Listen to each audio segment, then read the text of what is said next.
when you sign up for this, you sign up knowing that you're gonna get screwed in some way, shape, or form. But because it works with your schedule and it works around your life, you just suck it up and deal with it. Well, people stopped using Uber and Lyft, so we weren't making any money. But then the pandemic unemployment stopped, and then drivers that were on unemployment came back. It kind of slowed down business. And at first, I wasn't even wearing a mask because they told us, oh, only wear one if you're sick. I have hand sanitizer in my car. I wear a mask at all times when somebody is in my car. And then I disinfected my car. I don't do it every time people get in and out of my car, but definitely at the end of the day. They've sent masks for us, the drivers, and also Clorox wipes. Like, I know Uber makes you take a picture as a rider and as a driver before you log into the app. There's really nothing that really does, because the person could just take their mask off. I have not driven passengers since COVID first hit the US. I hadn't done food before the pandemic, and I didn't start doing food until after the pandemic started, because it's less contact with people. I don't have people actually getting in my car.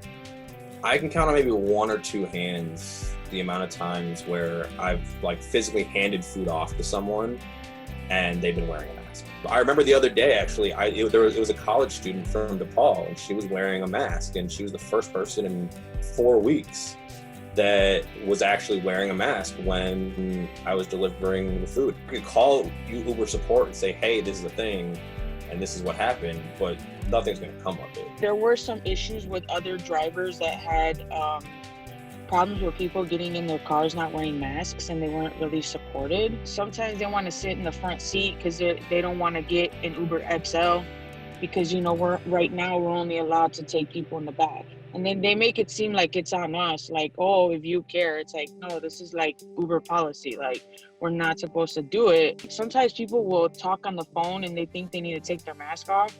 And it's like, you don't need to take your mask off. People could hear you fine, but like, if they're gonna talk to me with their mask on, they could be on the phone with their mask on. There's some people where it's like, if they even see you coming up to the door of their car and you don't have a mask on, they cancel the ride and just go.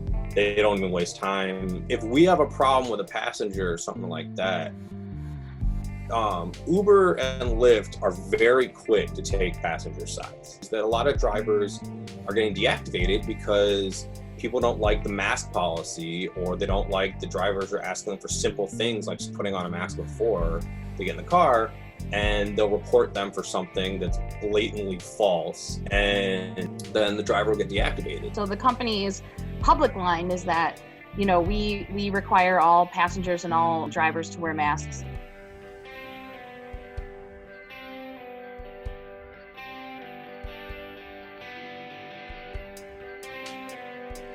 However, there should have been sick pay. It should have been paid reasonably in the amount that they promised, and they should be raising wages. There should be hazard pay. That should be a given at this point in time.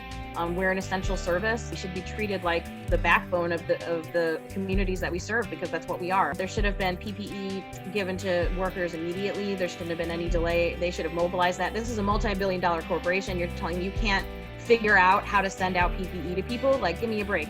A lot of people went on unemployment, so it just, I don't know, for a lot of people, I think they really realized that, like, this, whether or not you want to call it a real job, is a real job, because if we couldn't do it, we needed to be on unemployment. So, the myth of it being sort of like this, oh, people are just using this app to get their extra money. It's like, no, people were supporting their families with this. I think people should never have to decide, either to risk their lives or pay their bills.